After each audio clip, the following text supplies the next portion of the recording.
Salut les devs mobiles, c'est Maxime de Papa Girafe et aujourd'hui on va parler des nouveautés d'Apple. Alors on est le 8 septembre, hier soir à 19h, Apple a fait son keynote de rentrée où ils nous ont présenté l'ensemble des nouveaux produits de la rentrée. C'est une tradition maintenant, on sait que chaque année en septembre ils vont nous présenter au minimum les nouveaux iPhones, souvent des nouvelles Apple Watch et puis des fois on a des petits bonus, ça a été le cas hier avec les AirPods Pro qui passent en version 2. Je ne vais pas vous lister toutes ces nouveautés. Je pense que d'autres youtubeurs sont plus spécialisés dans la liste des produits.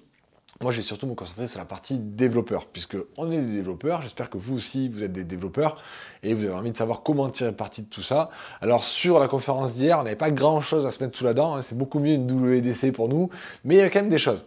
Alors, sur les Apple Watch, il y a un nouveau modèle de l'Apple Watch classique avec quelques évolutions. Il y a aussi l'Apple Watch Ultra, un nouveau modèle plus renforcé, surtout qui a une meilleure autonomie, plus de protection utilisable dans des conditions un peu plus compliquées. Il cible carrément à concurrencer les montres Garmin par exemple. Bon, encore une fois, là c'est que du produit matériel. Pour les développeurs, j'ai pas vu de choses qui changent beaucoup pour nous. Les nouveautés logicielles sont sur les logiciels d'Apple même. Donc on va passer, je vous laisserai voir les sites spécialisés si vous voulez en savoir un peu plus sur ces montres. Pareil pour les AirPods, là aussi il n'y a rien qui... j'ai rien vu pour nous, hein. C'est vraiment que du côté d'Apple que ça va changer au niveau logiciel. Et ensuite on passe sur les iPhones. Donc sur les iPhones, on a les iPhone 14 qui sont une évolution assez sympa, mais pas non plus radicale des iPhone 13. Et on a les iPhone 14 Pro, et c'est là qu'il y a des choses qui changent un peu plus, et notamment pour nous les développeurs. Donc sur les nouveautés de l'iPhone 14 Pro, celle qui m'intéresse à moi, c'est l'encoche. Donc vous avez vu, si vous avez regardé quelques vidéos, si vous avez suivi la conférence hier, que l'encoche n'est plus exactement pareil. Avant, on avait une encoche assez grosse qui partait du haut de l'écran et qui était un petit peu large. Là, maintenant, ils ont réduit cette encoche et surtout, elle ne va plus jusqu'en haut de l'écran. Ils appellent ça l'île dynamique, Dynamic Island, je ne sais pas comment il faut le dire en anglais. C'était déjà présent sur le téléphone Android depuis quelques années. Sur l'iPhone, ce n'était pas encore le cas. Et donc Apple l'a ajouté, mais ils ont fait quelque chose de vraiment, vraiment sympa avec. C'est-à-dire que non seulement c'est présent et c'est plus petit qu'avant, et vous savez comme quoi on considère toujours une encoche comme un défaut, c'est un trou dans notre écran.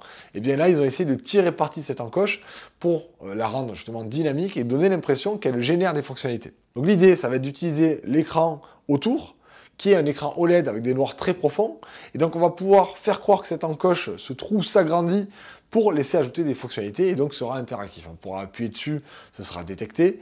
On pourra consulter des informations, donc on aura des boutons, du contenu, et on a un côté très dynamique qui en tout cas sur les démos, était très sympa. J'ai vraiment adoré le concept. De ce que j'ai pu voir un peu dans la presse, dans les premiers retours, c'est la même chose pour les gens qui l'ont vu et qui l'ont manipulé en vrai. L'idée est très très bonne, et pour nous les développeurs, et c'est ce qui m'intéresse le plus, on va pouvoir en tirer parti.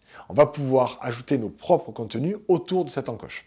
Les premiers types de contenus qu'on pouvait voir dans les vidéos, c'est à gauche et à droite. Donc agrandir, élargir l'encoche et ajouter un petit contenu à gauche, un petit contenu à droite. Alors attendez, vu la caméra, je ne sais pas si ce sera bien le bon côté gauche et droite. En tout cas pour moi c'est ma gauche, ça c'est ma droite.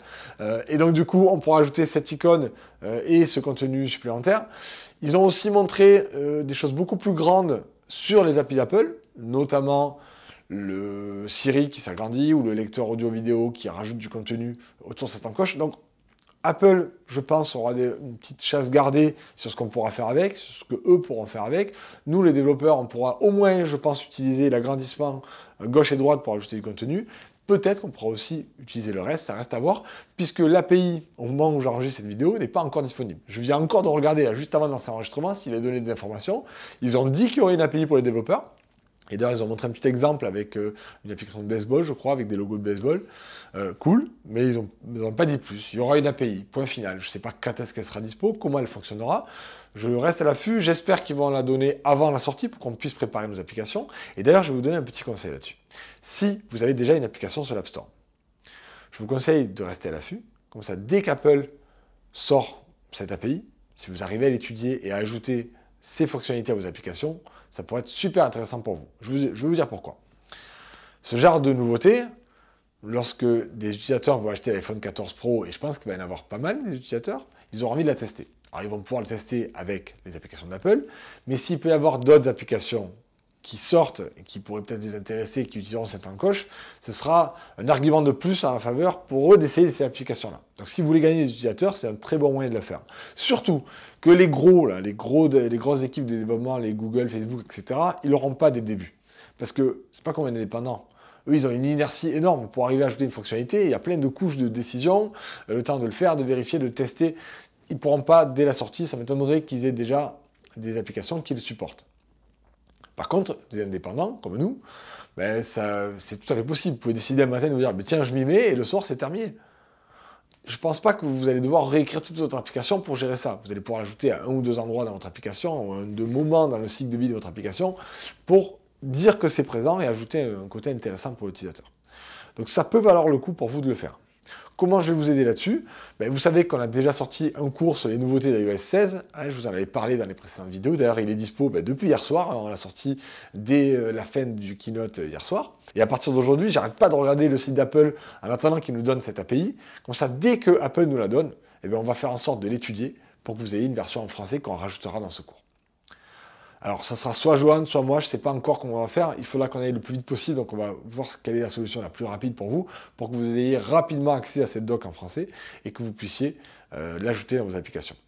Voilà, j'espère que vous êtes content de ces nouveautés. Peut-être que vous aussi, vous allez vous acheter une de ces machines très bientôt. Personnellement, je vais acheter l'iPhone 14 Pro. Je suis sur le 12 Pro. Je change tous les 2-3 ans généralement, et je fais passer mon ancien téléphone à ma femme, donc ça nous fait un téléphone. Généralement, je change tous les 3 ans. Bon, sauf que là, elle a cassé le dernier que je lui ai donné, l'iPhone 10, donc j'ai pas le choix, je vais changer. J'ai pas envie de racheter un iPhone 10 maintenant, ça vaut pas le coup. Donc je vais, ça me donne un prétexte pour m'acheter l'iPhone 14 Pro. Voilà, j'ai une excuse. Donc je prendrai l'iPhone 14 Pro cette année. Peut-être que vous aussi, vous allez prendre un type d'appareil comme un iPhone, peut-être l'Apple Watch ou l'Apple Watch Ultra ou les AirPods. Dites-le en commentaire, qu'on discute. Vous savez que j'aime bien discuter avec vous. Peut-être que vous allez aussi pouvoir me dire si vous comptez ajouter cette gestion de la Dynamic Island de votre iPhone dans vos applications. Tout ça, c'est dans les commentaires. Et on n'oublie pas, bien entendu, de s'abonner. Il paraît qu'il y a aussi une petite cloche. En plus de s'abonner, on peut cocher la petite cloche pour recevoir des notifications quand je sors des nouvelles vidéos, sachant qu'il y en a chaque semaine. Ce serait dommage de les louper parce que vous savez qu'en suivant des vidéos de dev comme ça, et en vous entraînant chaque semaine, vous deviendrez encore meilleur. Allez, un petit pouce et on se revoit dans une semaine. Happy coding!